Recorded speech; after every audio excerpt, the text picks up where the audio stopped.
A man stood outside a church building one Sunday morning. He had passed the building many times before, but today was different. Something in his heart was stirring. For weeks, he had been thinking about God, about faith, about change. But there was something bothering him. He looked down at his arm. A tattoo, not just a small one, a visible one, a permanent reminder of a past he wasn't proud of. And a question echoed in his mind. Can someone like me still become a Christian? Should a Christian have a tattoo? Many people wrestle with this question. Some point immediately to a verse in the Old Testament.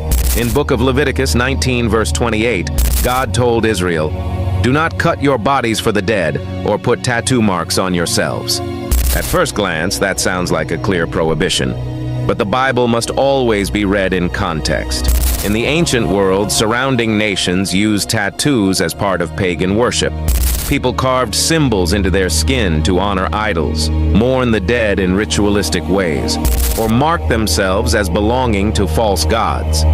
God was setting Israel apart from those practices. The deeper issue wasn't ink, it was idolatry.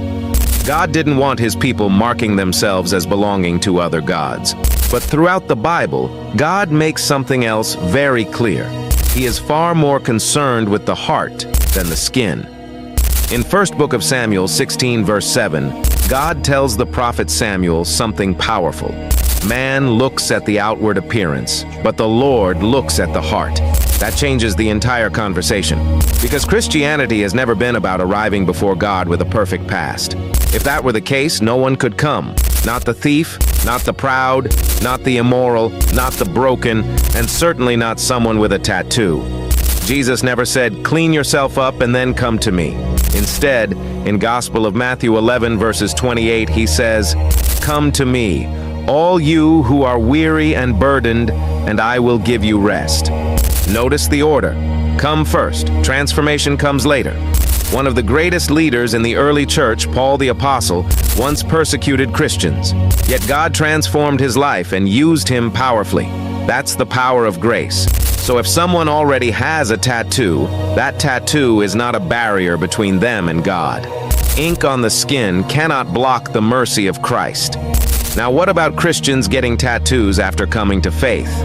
The New Testament reminds believers in 1st Epistle to the Corinthians 6 verses 19 to 20 that our bodies are temples of the Holy Spirit. That means every decision about our bodies should be thoughtful and centered on honoring God. The real question is not simply, is it allowed? The real question is, does this glorify God? But one truth remains clear.